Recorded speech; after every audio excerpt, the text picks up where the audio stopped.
Hello student, आपका स्वागत है मेरे जीके जी एकेडमी चैनल में।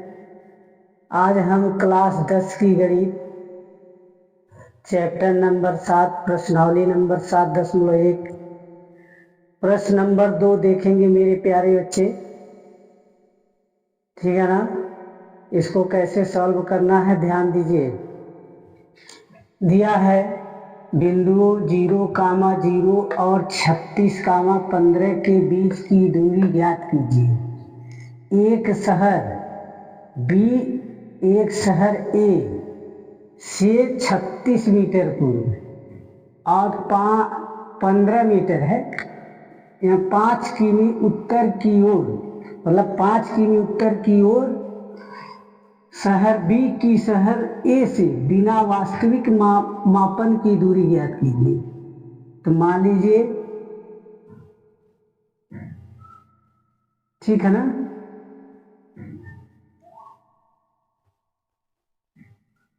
कोई दिक्कत है किसी को? दिक्कत नहीं है मेरे प्यारे बच्चे। अब क्या करेंगे, ये 36 मीटर क्या कर रहा है, ध्यान दीजिएगा। 36 किमी पूर्व की ओर, 36 किमी, ये 36 किमी पूर्व है, मान लीजिए पूर्व हो गया। ठीक है, ये आपका ए मान लीजिए, ये आप बी मान लीजिए। अब फिर कहा था पूर्व और 5 किमी उत्तर की ओर है शहर बी की शहर ए से बिना, तानी ये क्या है 15 किमी हो गया। ठीक है, आपको इस तरह मेरे प्यारे बच्चे हल करना है, ध्यान दीजिएगा।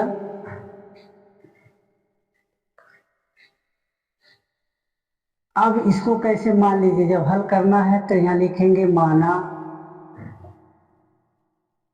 ए 0,0 बी आपका 36,15 दिया है मेरे प्यारे बच्चे। कोई दिक्कत नहीं है, एकदम देखिए ध्यान से, बगैर ग्राफ का भी हल कर सकते हैं मेरे प्यारे बच्चे। ठीक है ना। ये आपका वाई अक्ष है, ये आपका एक्स अक्ष है। ठीक है ना, कोई दिक्कत? अब इसको क्या करना है, ये बीच की दूरी ज्ञात करने के लिए कह रहा है, इसको x1 मानिए, x1 y1 x2 y2। ठीक है ना।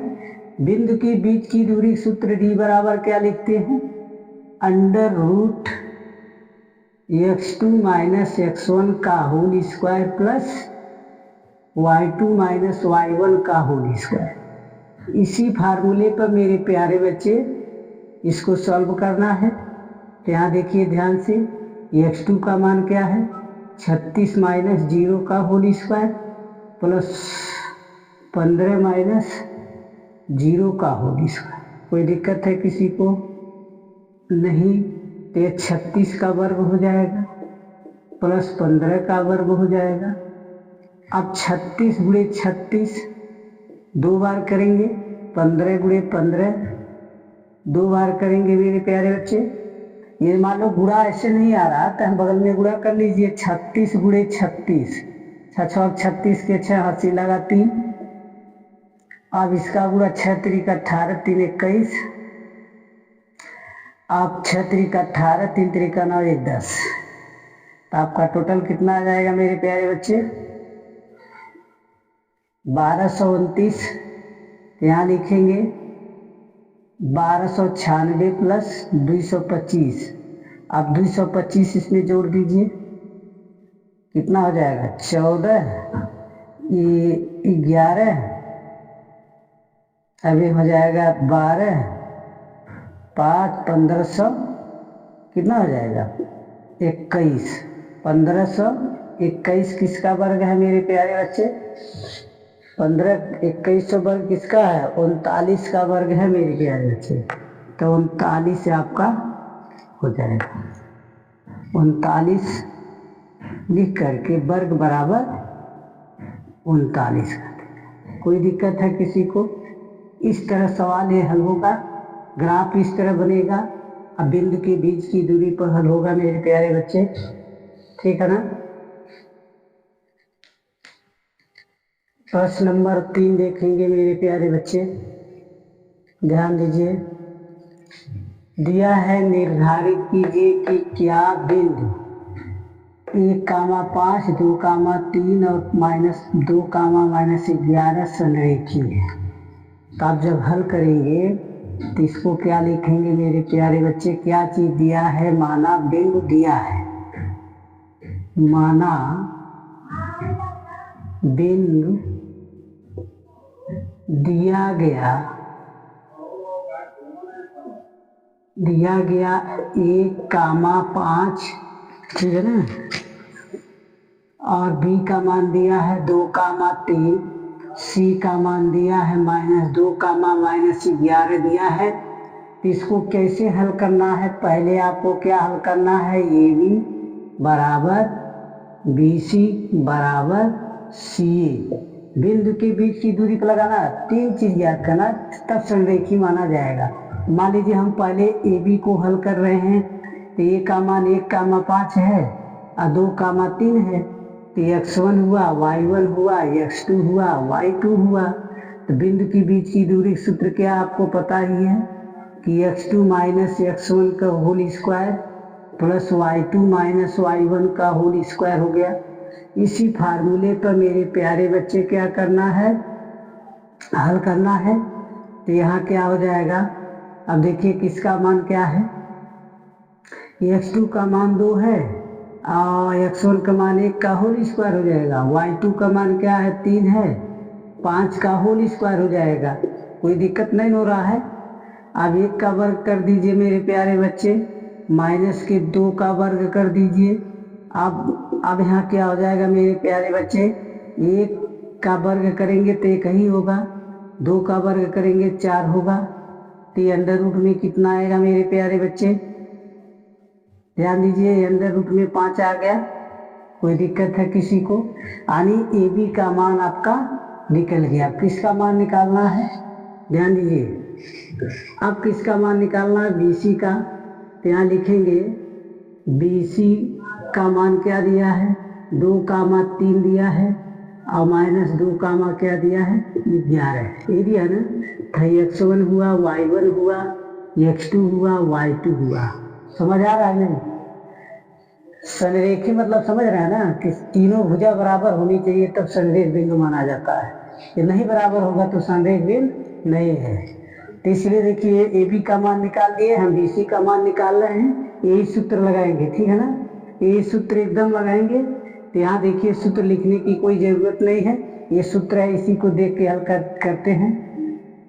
तो यहाँ देखिए ध्यान से, अंडर रूट x2 का मान क्या है, देखिए यहाँ x2 है तो x2 का मान -2 है, x1 है तो x1 का मान क्या है -2 है, एक होल स्क्वायर प्लस क्या हो जाए, y2 का मान क्या है -11 है, और फिर y1 का मान क्या है -3 का होल स्क्वायर हो गया, ठीक है ना। अब अंडर रूट क्या करेंगे मेरे प्यारे बच्चे, जोड़ेंगे तो -4 का होल स्क्वायर हो जाएगा, आगे जोड़ेंगे तो -14 का होल स्क्वायर हो जाएगा। कोई दिक्कत है किसी को। अब क्या करेंगे, 4 चौका 16 कर देंगे, ठीक है, 4 चौका 16 हो जाएगा। अब एक 14 का वर्ग करेंगे तो 14 का वर्ग आप लोग गुणा कर लीजिए, बगल में देखिए हम गुणा कर दे रहे हैं, 14 गुणे 14 करेंगे, 4 चौका 16, हंसी लगा 1, 4 1 5, 4 यानी 196 आएगा, 100, तो 4 चौका 16, 16 के 6, हंसी लगा 1, 4 1 5, 4 1 कम 4, 1 1 कम 1, यानी 4 1 कम 4 रहेगा 4, तो यहाँ 96 हो जाएगा, 196 आएगा मेरे प्यारे बच्चे। 196 में अब क्या करेंगे, 16 जोड़ देंगे, 16 ऐड करिए, 16 ऐड करते हैं, मान लीजिए 196 में, तो 6 6 12 के 2 हो गया, अब 10 1 11, 1 हासिल 212 हो जाएगा, तो ये क्या हो जाएगा 212 हो गया, ठीक है ना, कोई दिक्कत है। अब इसी सूत्र पर सी ए का मान निकालना है, तो सी ए का मान देखिए हम यहाँ निकालना है, ध्यान दीजिएगा। तो यहाँ सी ए लिखेंगे, सी ए का मान, सी का मान क्या है -2 कामा -11 है। ये का मान देखिए क्या है, 1 कामा क्या है 5 है, कोई दिक्कत नहीं है। x1 हुआ, y1 हुआ, x2 हुआ, y2 हुआ। अब इसी सूत्र को लगाएंगे x2 माइनस x1, तो x2 का मान क्या है ध्यान दीजिएगा, अंडर रूट लिखिए। x2 का मान क्या है 1, x1 का मान क्या है -2 +2 हो जाए, एक होल स्क्वायर हो जाए। अब फिर कहा था y2 माइनस y1, तो y2 का मान 5 है, y1 का मान -11, तो +11 हो जाएगा। कोई दिक्कत है किसी को? अब यहाँ देखिए जब ऐड करेंगे इसको 3 का वर्ग हो जाएगा, ये 15 का वर्ग हो जाएगा, कोई दिक्कत? अब इसको क्या करेंगे 3 गुणे 3 कर देंगे, 15 गुणे 15 कर देंगे, वर्ग है ना, तो 3 तरीका क्या हो जाएगा 9 प्लस क्या हो जाएगा 225 हो जाएगा ना मेरे प्यारे बच्चे, कोई दिक्कत नहीं है। अब इसको क्या करेंगे, इसमें जोड़िए, इसको ऐड करिए, तो यहाँ क्या हो जाएगा 14, हाथी लगा 1 3, 234 आएगा। देखिए यानी ए बी का मान, बी सी का मान, सी ए का मान बराबर है नहीं ना, तो यहाँ देखिए ए बी बी सी बराबर सी ए, सब नॉट इक्वल हो जाएगा मेरे प्यारे बच्चे। फिर क्या लिखेंगे, इसको लिखेंगे ए कामा बी कामा सी संरेखी बिंदु नहीं है, संरेखी बिंदु नहीं है, संरेखी बिंदु नहीं है। यही आपका राइट आंसर है मेरे प्यारे बच्चे। उम्मीद करते हैं कि इस क्वेश्चन को आप लोग समझ गए होंगे। यदि समझ गए तो मेरे वीडियो को लाइक, सब्सक्राइब, शेयर, कमेंट जरूर कीजिए, ठीक है ना, कोई दिक्कत नहीं ना मेरे प्यारे बच्चे। इस तरह इस सवाल को हल करना था।